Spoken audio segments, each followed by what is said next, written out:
Praise the lord. Srimati Charles Cowman గారి రచనల నుండి ఎడారిలో సెలయేర్లు అను గ్రంథము నుండి అనుదిన ధ్యానములు. వారి రక్షణకర్తను శ్రమల ద్వారా సంపూర్ణునిగా చేయుట ఆయనకు తగును. హెబ్రీయులకు రాసిన పత్రిక 2వ అధ్యాయము 10వ వచనము. అనాదిగా మానవుని శ్రమలను గురించిన అంశం ప్రపంచమంతటా ఒక నిరంతర చర్చనీయాంశంగా కొనసాగుతోంది. వాటిని గురించిన ప్రశ్నలు మానవుని మనసులో నిరంతరం కొనసాగుతూనే ఉన్నాయి. ప్రపంచమంతటా శ్రమలచే ప్రభావితం చేయబడిన పరిస్థితులు, వాటి ఫలితంగా వచ్చే సమస్యలు మానవుణ్ణి అనునిత్యం కలవరపెడుతూనే ఉన్నాయి. వీటన్నిటి మధ్యలో దేవుని బిడ్డలుగా మనకున్న గొప్ప ఆదరణ ఆయన వాక్యము. మన పరిస్థితులు నిరాశజనకంగా మారినప్పుడు, అవి మనసుల్ని కృంగదీసినప్పుడు, అవి మన హృదయాల్ని బద్దలు చేసి మన శరీరాల్ని కుప్పగూల ద్రోసినప్పుడు, జవాబుల కోసం, ఓదార్పు కోసం మనం దేవుని వాక్యం వద్దకు పరుగులు తీయవచ్చు. శ్రమలలో 3 రకాలున్నాయి. శిక్షించేందుకు వచ్చే శ్రమలు, క్రమశిక్షణ కొరకు వచ్చే శ్రమలు, ఆత్మీయంగా బలపరిచేందుకు వచ్చే శ్రమలు. శిక్షించేందుకు వచ్చే శ్రమలు పాప ఫలితంగా వచ్చే శ్రమలు. క్రమశిక్షణ కొరకు వచ్చే శ్రమలు తప్పటడుగులు వేస్తున్నప్పుడు, తప్పుదారిలో వెళ్తున్నప్పుడు సరైన మార్గంలోకి తెచ్చేందుకు వచ్చే శ్రమలు.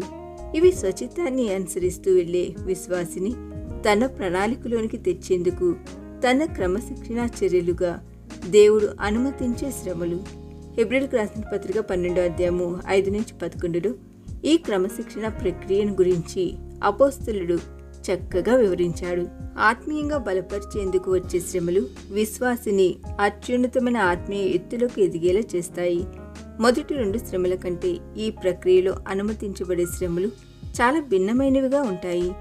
ఈ శ్రమలు భరించడం చాలా కష్టం. అందుకే ఇవి అతి అరుదుగా, అతి కొద్ది మంది దైవజనుల జీవితాలలో మాత్రమే అనుమతించబడతాయి. రక్షింపబడని భార్యలతో మానసిక వేదన అనుభవించే భర్తలను, రక్షించబడిన భర్తలతో శారీరక వేదన అనుభవించే భార్యలను మనం చూస్తుంటాం.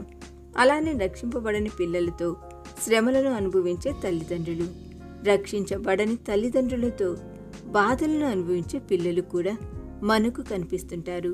ఇవన్నీ సాధారణ విషయాలేం కావు.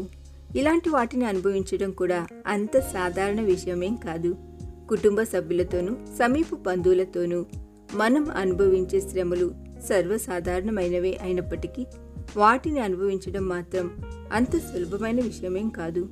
మన ప్రభు కూడా ఇలాంటి శ్రమలు గుండా పయనించిన వాడే. ఇలాంటి శ్రమలు ఆశీర్వాదకరమైనవి మాత్రమే కాదు, దేవుని ఉద్దేశాన్ని నెరవేర్చేవి కూడా. వీటి విషయమై మనం అసహనానికి గురి కాకూడదు. కానీ వీటి కోసం మనం దేవునికి కృతజ్ఞతలు చెల్లించాలి. ఈ దిన ధ్యానము మనందరి ఆత్మీయ జీవితమునకు ఆశీర్వాదకరముగా ఉండునుగాక. ఆమేన్.